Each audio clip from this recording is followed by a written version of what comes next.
शक्ति के 9 रूपों का महापर्व चैत्र नवरात्रि। घोड़े की सवारी से मां दुर्गा का आगमन।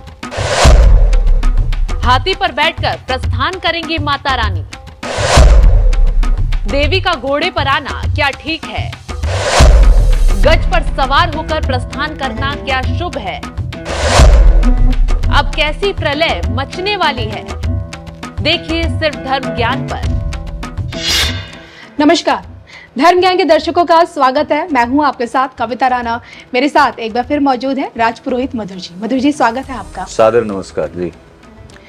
अब जो कि देखिए, चैत्र नवरात्र का आरंभ अब होने वाला है 9 अप्रैल से, और एक बार फिर शक्ति का महापर्व 9 दिनों तक शक्ति के 9 रूपों की पूजा और हर कोई करता है ताकि शक्ति उनके जीवन में खुशहाली लेकर आए, उनके जीवन में तरक्की लेकर आए, उनके जीवन में सुख संपदा लेकर आए। लेकिन ऐसे में आपका आज ये जानना भी ज़रूरी है कि हम किस पूजा पद्धति के चलते शक्ति को तुरंत प्रसन्न कर सकते हैं। हर बार की तरह इस बार माता दुर्गा की सवारी क्या कहती है, किस सवारी पर माँ का आगमन हो रहा है और प्रस्थान किस सवारी से होगा, और इसके साथ ही साथ माँ शक्ति के, माँ दुर्गा के इसी आगमन के चलते देश दुनिया में, भारत में किस तरह की परिस्थितियां हमें देखने को अब मिल सकती हैं नवरात्र के तुरंत बाद, इसी पर आइए अब चर्चा करते हैं। आइए सबसे पहले जान लेते हैं कि इस बार चैत्र नवरात्र में माता की सवारी अब की बार क्या कहती है, बताएं। या देवी सर्वभूतेषु आदि रूपेण संस्थिता नमस्तस्यै नमस्तस्यै नमस्तस्यै नमो नमः। एक श्लोक आता है श्रीमद् भागवत महापुराण में जी। भक्ति श्रुतौ तौ तरुणी गृहीत्वा प्रेमैक रूपा सहसा विरासीत।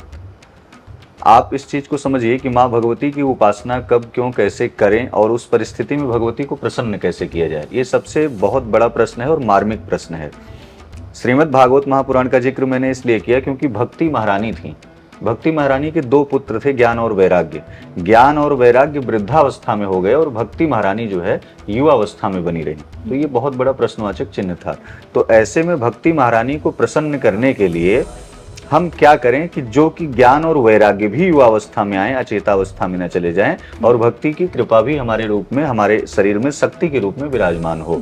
ऐसी माँ भगवती की सवारी घोड़े पर हो रही है। घोड़े पर सवारी होना, घोड़ा ऐसा जो है पशु है जो कि युद्ध में घोड़े की सवारी करके लोग युद्ध करने जाते हैं, खच्चरों पे तो जाते नहीं। तो ऐसे में हमें ये संकेत देता है, यदि आप अपने जीवन में बहुत सुसुप्ता अवस्था में चल रहे हैं, तो आपकी कार्यशैली बहुत सुसुप्ता अवस्था में है, आप किसी भी कार्य को, धर्म कार्य को, अपने कार्य क्षेत्र में जितना आप सोए हुए हैं, अगर आप जगने का प्रयास नहीं किए, रात्रि गमिष्यति भविष्यति सुप्रभातम, अगर आप जगेंगे नहीं तो आपके जीवन में एक ऐसा अंधकार आएगा कि वो घोड़ा दौड़ता हुआ चला जाएगा और आप जहां के तहां वहीं बैठे रह जाएंगे। तो विशेषता इस नवरात्र की सबसे बड़ी खासियत यह विशेषता है कि उस सोए हुए व्यक्ति के, उस आलसी जीवन में एक नया सूर्योदय लाने का। लेकिन वहीं जो व्यक्ति बहुत ज्यादा फाइट कर रहा है, वो राजनैतिक है, सामान्य है, किसी भी प्रकार का व्यक्ति है, वो व्यक्ति अपने जीवन में अतिशयोक्त मेहनत कर रहा है, अतिशयोक्त बोलता है, अतिशयोक्त युद्ध की पराकाष्ठा रखता है, या फिर युद्ध क्षेत्र में कार्य कर रहा है, या फिर शासन प्रशासन में ही ले लीजिए, सैनिकों को ले लीजिए जो बॉर्डर पे लगे हैं, या फिर देशों में विदेशों में जो युद्धों की तनावग्रस्त की स्थिति चल रही है। तो ऐसी कंडीशन में उनके लिए थोड़ा सजग रहने की, संभलने की जरूरत है।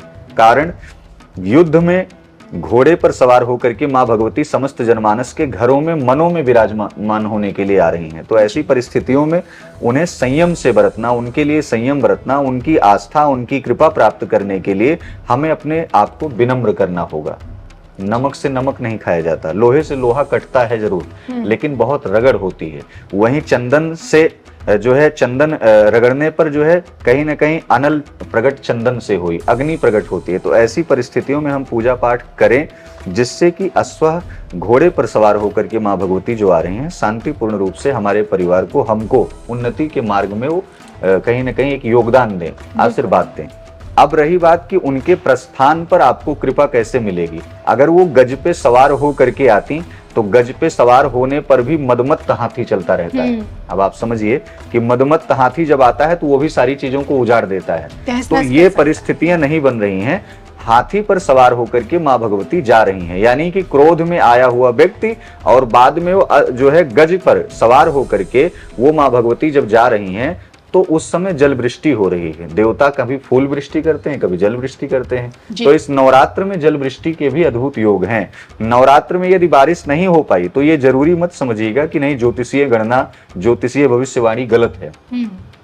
इस बार बारिश के अच्छे संकेत और संदेश होंगे।